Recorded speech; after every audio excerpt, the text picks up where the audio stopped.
আসসালামু আলাইকুম ও রহমতুল্লাহ। যে ব্যক্তি আল্লাহর সামনে দাঁড়াতে ভয় পায় তার জন্য দুটি জান্নাত। মিশকাত 2376 নম্বর হাদিস, আহমদ 27527 নম্বর হাদিস।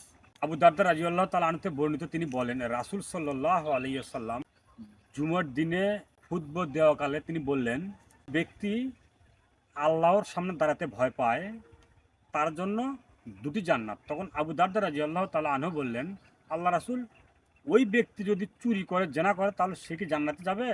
তখন আল্লাহ রাসূল বললেন যে ওই ব্যক্তি চুরি করলে, জেনা করলে জান্নাতে যাবে।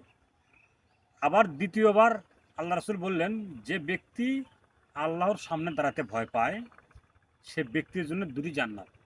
তখন আবারও আবু দারদা রাদিয়াল্লাহু তাআলা আনহু তিনি বললেন, আল্লাহ রাসূল, ওই ব্যক্তি যদি চুরি করে, জেনা করে, তারপরে কি জান্নাতে যাবে? তখন আল্লাহ রাসূল আবারও বললেন যে ওই ব্যক্তি জান্নাতে যাবে যে আল্লাহর ভয় করে সামনে দাঁড়াতে।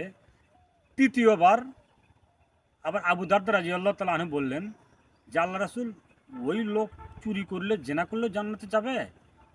তখন রাসূল সাল্লাল্লাহু আলাইহি সাল্লাম বললেন, আবু দারদা, তোমার নাক কাটা যাক, ধুলে ধুলুষিত হোক। সম্মত বুঝতে আমি আপনাকে বলতে চাচ্ছিলাম, রাসূল সাল্লাল্লাহু আলাইহি সাল্লাম বললেন যে ওই ব্যক্তি আল্লাহর সামনে দাঁড়াতে ভয় পায় তার জন্য দুটি জান্নাত। এখন আমার প্রশ্ন হচ্ছে আপনার কাছে, যে ব্যক্তি আল্লাহকে ভয় করে সে কিন্তু চুরি জেনা করতে পারে না। আল্লাহ রাসূল বলছেন যে যে ব্যক্তি আল্লাহর সামনে দাঁড়াতে ভয় পায় তার জন্য দুটি জান্নাত। আমি আপনি যদি আল্লাহকে ভয় পাই তাহলে আমি আপনি খারাপ, অন্যায়, অশ্লীল কাজ করব না। আল্লাহ তুমি প্রত্যেকটা মানুষকেই, আল্লাহ তোমাকে আমরা যাতে ভয় করার মতো ভয় করতে পারি, এই হিসেবে আমাদেরকে, আমি সহ সকল মুসলিম ভাই বোনদেরকে তুমি কবুল করো। আমিন।